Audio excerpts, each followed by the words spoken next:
As iron sharpens iron, so one man sharpens another. Welcome back to the Iron Saints podcast with your host Dan Willis. Good morning, Saints. I hope everybody is doing well. We are back at it again today. I hope all of you had an amazing day yesterday.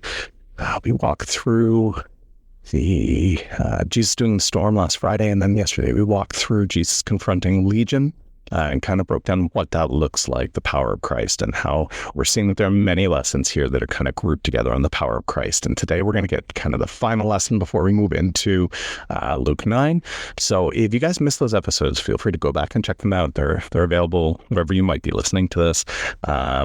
Just a quick ask of you guys, wherever you're listening to this, guys, we're starting to see more and more men come alongside and listen. The more that you guys are able to, just give a thumbs up, a comment, or a review even. I know that takes a little bit more time, but if you'd be willing to do that, it's a huge help in getting the podcast into the search engines and helping it actually get out to more men. So huge thank you to all of you for listening. That alone is enough, but anybody who's willing to do just that little bit more to help this grow into something slightly larger, I greatly appreciate you for that. So let's get down to it though. Luke 9 verse 40 is where we are starting today. So as always, guys, I will be reading from the ESV. I encourage you to follow along in whatever translation or paraphrase you prefer, but I'm a fan of the ESV, so that's what I read from. Don't feel pressured if you don't have a Bible handy, you don't have a Bible app handy, you're commuting, you're driving, whatever it may be. I do read the passage every day, so that isn't an issue. But for those of you that have a Bible handy, I'm always going to encourage you to grab hands-on with the Word. So, without further ado, now, when Jesus returned, the crowd welcomed him, for they were all waiting for him. There came a man named Jairus, who was a ruler of the synagogue, and falling at Jesus' feet, he implored him to come to his home. For he had only one daughter, about 12 years of age, and she was dying. As Jesus went, the people pressed around him, and there was a woman who had a discharge of blood for 12 years, and though she had spent all her living on physicians, she could not be healed by anyone. She came up behind him and just touched the fringe of his garment, and immediately her discharge of blood ceased. And Jesus said, "Who was it that touched me?" When all denied it, Peter said, "Master, the crowds surround you and are pressing in on you."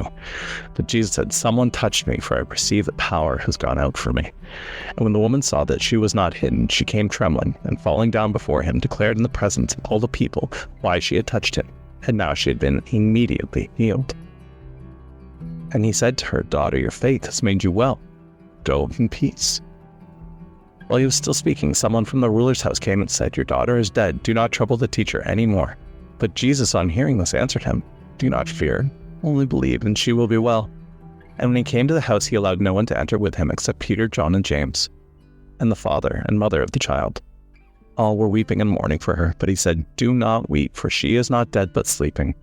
And they laughed at him, knowing that she was dead. But taking her by the hand, he called, saying, "Child, arise." And her spirit returned, and she got up at once. And he directed that something should be given to her to eat, and her parents were amazed. But he charged them to tell no one what had happened. All right, our Power of Jesus sandwich here is finally at its end. We started off with Jesus calming the storm and showing that he had authority over all the world, right? He controlled the storms, the waters, the waves, and he does this with almost laughing ease to the astonishment of his apostles who are present. Then we see yesterday we see him facing and confronting spiritual warfare as he walks into a man who has not one demon, but legion of demon. And the demons recognize Christ immediately and the threat to their existence, and Christ casts them out. But in the casting out of those demons, people were amazed, but also fearful, and it drove the masses from him. So we've seen the apostles, those closest to him, astonished. But clearly they didn't leave him. They continued to walk with him. We've seen him confront demons and devils with power and authority, and that frightened the masses, but drew the few. And to those who it drew, they shared the gospel that much the more for the work that he had done. Now we've got this story here with actually two healings in one little one little piece, and it's showing that, Christ has control over the environment. He has control over the creation, right? He has control over the demons and the devils, but he also has control over the flesh. And we're seeing that here, where his power and his control is so mighty that all it took was the touching of his robe to heal a lifelong ailment. And I mean, that's no small ailment. Constantly discharging blood, constantly bleeding out of your body. We as men can probably not imagine that, but for those of us who have wives or daughters, I know that would break my heart to have to watch them go through that pain every single day of their life without hope of reprieve, and no medicine, no doctor could help or cure it. My own wife has ailing pains that have been around for years and years and years and years, and it breaks my heart to watch her suffer through that. But at the same time, there is hope that faith can be healing. Faith can be so healing because Jesus has that power and authority over the flesh. We also see him have a father who comes to him begging and pleading for the life of his daughter. Now, for me, this story always kind of hits home, and here I am all kind of teary-eyed. But we lost a daughter several years back. And I know all too well this heart's cry for, Lord, please save my daughter. But when news came of your daughter is dead, I also know what that feels like. It doesn't really give us his response because Jesus doesn't give him time to respond. But the feeling in a father's heart at that news, it's just crippling. It just breaks you and rips your heart right in half. But Jesus doesn't even give him time to blink, and he says, no, don't fear. Just believe. Have that faith. She will be well. And even death can't hold this little girl. It didn't take some amazing speech. It didn't take some magical incantation. It didn't take some special dance or action. It didn't take a group of men. It took two words. All he had to say was, child, arise. And life flowed back into this little girl. Truly, truly amazing, the power that he has. Now, I don't know for you guys if you are in a state of needing healing. Many of us are. Many men push through. Many men have, if not physical ailments, mental ailments. And this should be of comfort to us. It really should. You can go in faith with your pains. You can go in faith with your hurts, and he will take them. He will heal them. And maybe not immediately. There are instances in Scripture where we see Paul face the thorn in his flesh his whole life. But his heart is healed. His flesh may still suffer slightly, but his soul sings joy for knowing Christ. If you guys happen to be one of the few men out there that don't have physical or mental ailments, what a blessing that is. But I'm sure you know people around you that do. So I would challenge you today. Hopefully, as I've been talking about people that are in pain, either yourself or those that you know, somebody's come to mind. And so I would greatly encourage you today to reach out and just ask them how they're doing. If it's yourself, take that time. Take some time away. Make yourself a coffee. Just go away from everybody and everything and ask yourself how you're doing. And lift it up to the Lord. Be honest. If you're frustrated, if you're angry, if you're hurt, if you're upset, if you're whatever it may be, bring those emotions to him and lift up your ailment.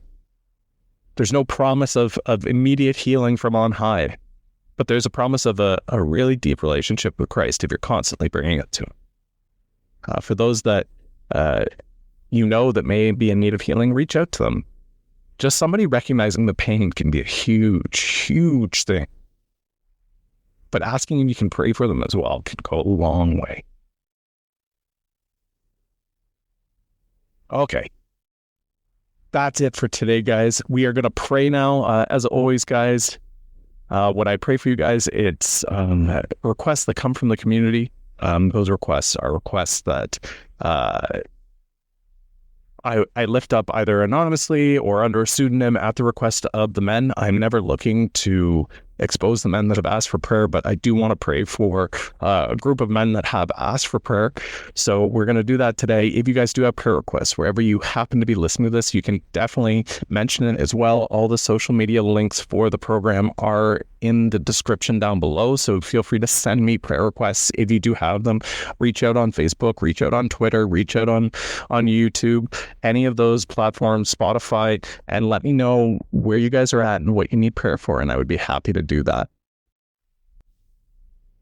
Lord, thank you for this community of men that is ever growing. It is truly a blessing, Lord, that you have sent our way. And I am so inspired by what work could be done across this world with something as simple as 15 minutes of the men of faith sitting down and reading your word and praying. I would like to lift up one of the saints to you, Lord. He has come through a lifetime of pain and addiction and violence and suffering. And through it all, Lord, through that darkness, through that pain, he's found you. And he's asking, Lord, though he's new and he's excited, he doesn't want to lose what he's found. So I pray that you draw near to him. Pray that you come to know him better, Lord. I truly pray that you would be in his days and in his walk and help him to continue forward in his sanctification with you, Lord. What a joyful experience that can be. Lord, I want to lift up my own congregation to you. We are currently seeking a new pastor. You know the ups and downs of our congregation. You know my heart's desire in that. You know the congregation's heart's desire in that. And you know your desire in that, Lord. And I'm excited for you to bring forward the man that could preach to our congregation and bring us your word. But I just pray that that would happen quickly. Lord, if I could lift up a young man whose family has made the bold decision to adopt some wonderful kids from foster care. This is obviously coming with challenges for the family. It always would come with some challenges. To move from a broken home to a God-fearing home is never going to be easy, but I pray that you encourage both the father and the mother and the children that there is a new place. This is a new life. It is safe. It is a sanctuary.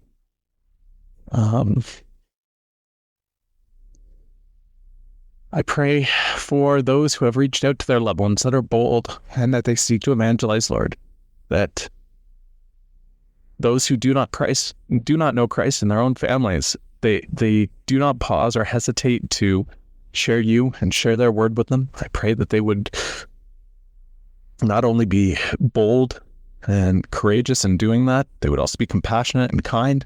I pray that you would be doing a work in those people's hearts to bring them all together as a family under Christ. Lord, I would ask for you to keep your healing hand on one of the saints' pregnant wife. She is high risk of pregnancy and ill from possible food poisoning. The saint works hard on the road to provide, and he's not home to take care of his wife right now, and that can be so hard. Thankfully, her mother is close by and can provide help, but I do pray for both the wife and the husband, that the husband would be strong and be able to do what he has to do to get home. And I pray for the wife, that she would have a safe delivery, that your hand would be on the life of both the child and the wife, Lord. I lift up another saint's wife who has been diagnosed with muscular dystrophy. This, along with her arthritis, makes it very, very difficult for her to go through her day to day. So I do pray, Lord, that you would place that healing hand on her. All it takes is a touch. I would lift up all these prayers to you, Lord, and all the prayers that are unspoken and unheard. You hear our hearts, you hear our minds, you know what is necessary. Thank you for these blessings. Thank you for your healing. In your name. Have an amazing day out there, guys, and I will be back tomorrow with another episode. See you then. Thank you for listening to the Iron Saints podcast. If you are looking to share your prayer requests, check the description for social media or email to contact the show. Blessings on you all until next time.